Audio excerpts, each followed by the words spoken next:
Баршаңызға қайырлы күн, менің сүйікті оқырмандарым. Бүгін сіздерге арнап осындай өте дәмді болып шығатын муравейниктің рецептісімен бөліскім келеді. Видеоны соңына дейін қарап, менімен бірге дайындаңыздар. Ең алдымен ерітілген сары майымызға қантты қосып, содан соң қаймақты саламыз. Мен қолданған қаймақтың майлылығы 20%.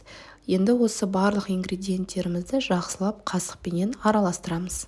Рецептке қажетті заттардың мөлшерін видео соңында описание бөліміне қалдырамын. Жұмыртқалы массаның үстіне електен өткізілген ұнға қопсытқышты қосып, бірнеше рет бөліп саламыз. Барлығын жақсылап қасықпенен араластырамыз. Ұнды міндетті түрде електен өткізіп қосамыз. Енді қалған ұнның бөлігін салып, тағы да барлығын жақсылап алдыменен қасықпенен араластырамыз. Содан соң қасықты тазалап, ары қарай қамырды қолымызбен илейміз. Егер ұнды үнемі електен өткізіп қосатын болсаңыздар, сіздердің пісіріп жатқан тағамдарыңыз жақсы болып көтеріледі. Ал біздің қамырымыз дайын болды. Енді осы қамырды осылай бірнеше бөлікке бөліп, қолымызбенен қатыруға ыңғайлы болатындай етіп, сопақша немесе дөңгелек формада дайындап аламыз. Дайын болған қамырды осылай салафанның ішіне салып, бірнеше сағатқа мұздатқышқа қатырып қоямыз. Барлық қамырдан менде 4 дана шықты. Барлығын осылай сопақша формада жасадым. Енді осы қамырымыздың бетін салафанды толықтай жауып, ауасын шығарып, мұздатқышқа шамамен 1-2 сағатқа қатқанша қойып қоямыз. Уақыт өткеннен кейін оны шығарып, қамырымызды аламыз. Міне осылай болып қатады. Қатқан қамырымызды осындай пергамент қағазы төселген дайындап қойған формамыздың үстіне бірден үккіштен осылай өткіземіз.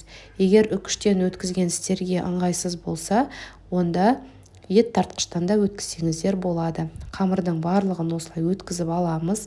Өте ыңғайлы тәсіл, уақытты да үнемдейді.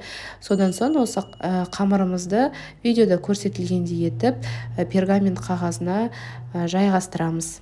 Пешімізді алдын ала 160-180 градус аралығында қатты етіп қыздырып, қызып тұрған пешімізде қамырымызды 10-15 минуттай пісіріп аламыз. Беті осылай қоңырланады. Қамырдың жұқа жайылып кеткен жерлері осылай қатты қоңырланып пісіп шығады. Бірақ оны осылай қамырды қолымызбен ұсақтап крошка жасаған кезде ол арасында білінбей кетеді. Сол себептен ол ештеңке етпейді. Қамырымыздың барлығын осылай суытып алғаннан кейін бірден ұсақтап, осындай ұсақ крошкаларды жасап аламыз. Ұсақталған қамырымызды өздеріңізге ыңғайлы болатын кез келген ыдысымыздың ішіне салып, түгелдей жинап аламыз. Қамырды дайындап, ұсақтап, осылай крошка қалпына келтіріп алғаннан кейін, осы қамырымыздың үстіне вареная сгущенканы қосамыз. Мен қолданған вареная сгущенканың фирмасы Маслодел фирмасының вареная сгущенкасы. Сіздер өздеріңізге ұнайтын кез келген басқа фирманың сгущенкасын қолдансаңыздар болады. Бастысы майлылығына мән беріңіздер. Бұл қамырға вареная сгущенканың 1,5 банкасы салынады. Барлығын жақсылап осылай қасықпенен араластырып аламыз. Муравейникті жинау үшін мен осындай крышканы немесе стаканды қолданамын. Муравейникті жинамас бұрын осындай ыдысымызға кішкене суды құйып, муравейникті жинайтын формамызды суға матырып аламыз. Содан соң қасықтап, муравейнигімізді нығыздай отыра формамыздың ішіне саламыз. Суға салуымыздың себебі осылай муравейнигімізді салып болғаннан кейін ол формадан оңай әрі жеңіл алыну үшін осындай лайфхакты қолдансаңыздар болады. Барлығын жинамас бұрын осылай алдыменен суға матырып отырамыз. Егер бұл тәсілді білмеген болсаңыздар, әлі қолданып көрмесеңіздер, онда дәл осылай муравейниктерді жасап көрулеріңізге кеңес беремін. Өте оңай алынады, уақыттарыңызды бір жағынан үнемдеуге көмектеседі. Міне біздің муравейниктеріміз дайын болды. Енді осы муравейниктерімізді бетін қазір мен шоколадпенен әсемдеймін. Шоколадымызды осындай кондитерлік қапшыққа салып, ыстық суда ерітіп алдым.